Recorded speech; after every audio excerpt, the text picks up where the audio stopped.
a president, a threat, and the shocking betrayal that followed. But what if the real target was much bigger than anyone imagined?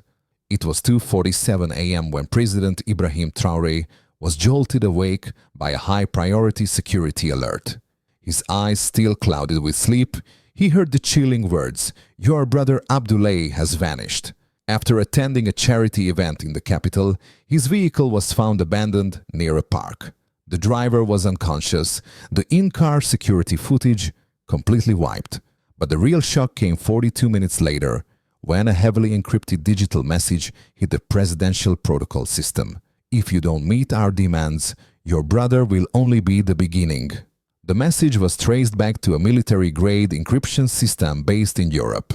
Technical analysis revealed the signal was routed through servers belonging to a so-called diplomatic aid organization. This wasn't random. This was planned.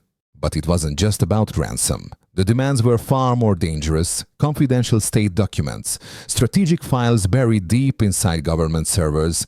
Panic rippled through the president's inner circle. But Traoré silenced the room with one sentence: "This isn't just about my brother. This is an attack on our nation's independence." There were no press conferences, no televised addresses, not a single public reaction revealed the truth. Because that night, Traoré made a decision. He would join their game, but only to rewrite its rules. And no one knew yet. The real plan hadn't even started. President Traoré sat with his private intelligence team, analyzing hours of footage from the charity event where his brother disappeared.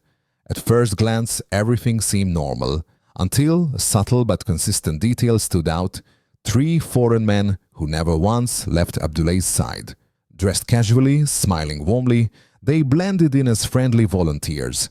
But their movements were too precise, too calculated. Traoré ordered a facial recognition sweep.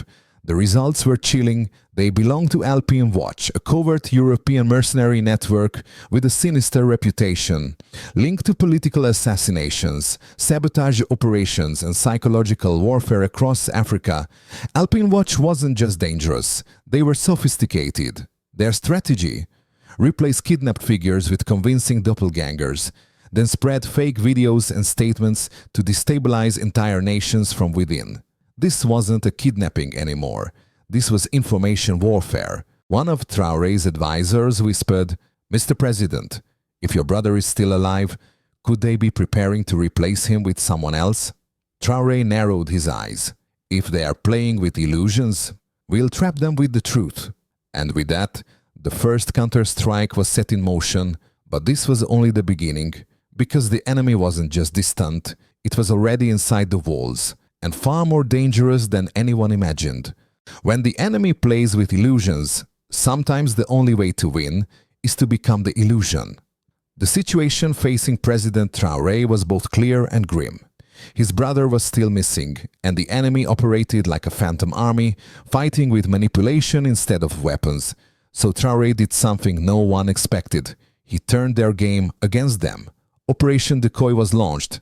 A covert unit located a skilled theater actor, a man who was the perfect replica of Abdoulaye, not just in looks, but in voice, posture, even the way he smiled. The plan was bold: send the doppelganger into public view, lure the enemy into revealing themselves. A staged event was announced, an agricultural project inauguration.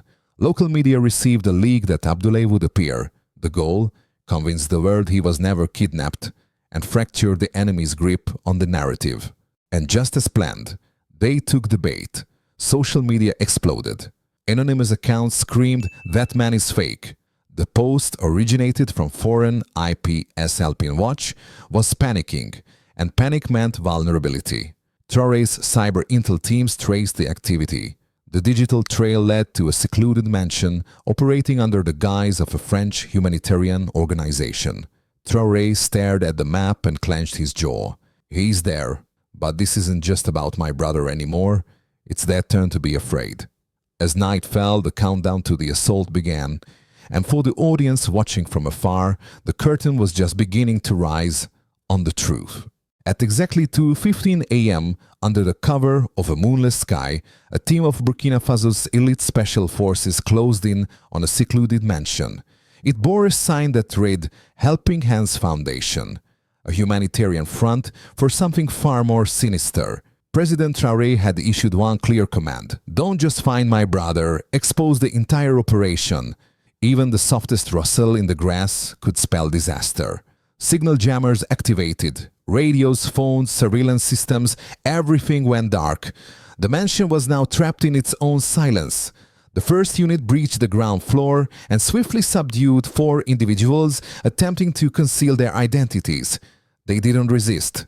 They were stunned, but the true horror waited beneath. The basement door was locked. For trained soldiers, it was a formality. When it burst open, the scene inside left even the hardened operatives momentarily breathless. Soundproof holding cells, surveillance monitors, scramblers, and 3 chained captives. In the center, Abdoulaye, injured but conscious.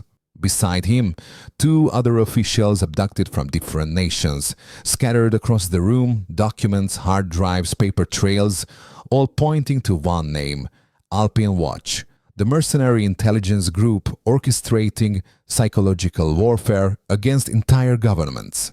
Fatou froze at one monitor. A familiar face flickered across the screen, one of the volunteers from the aid event. Cross-referenced, he was a wanted assassin linked to a West African political killing. Traoré stepped forward, leaned into his radio, and said only one sentence: "Awakening has begun. Are the cameras rolling?" This wasn't just a rescue. It was an uprising against a global lie. As the morning sun rose over Burkina Faso, it didn't just illuminate the streets, it lit the eyes of the world.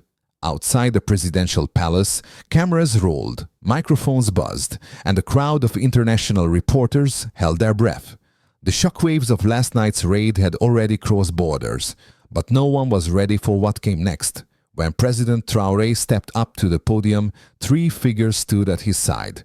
His brother Abdoulaye, freshly freed from chains, a West African diplomat, and a journalist abducted from Central America. They were no longer victims. They were witnesses to the war behind the curtains. Traoré began his speech with a calm but cutting line: "You may silence a brother, but you will never silence a people." The screens behind him lit up. Confidential memos from Alpine Watch, training manuals, codenamed operatives, exposed. Psychological warfare blueprints targeting not only Africa, but Latin America, Asia, and the Middle East. One line stood out above all: "If you can break the leader, target their family." Within seconds, the documents were sent to the United Nations Human Rights Council, the International Criminal Court, and broadcasted across the world. Social media erupted. The hashtag number signed Traoré leaks soared to the top of global trends. Demands for answers flooded French and Belgian officials. But for the people, the truth had already spoken. As the press conference closed, Traoré turned toward the cameras, looked the world in the eye and declared, "Africa's real gold doesn't lie underground, it beats within its people, and that heartbeat is not for sale." Inside, silence fell, but outside the roar of a freed nation rose to the skies. Because that day, it wasn't just a brother who was rescued, an entire continent broke free.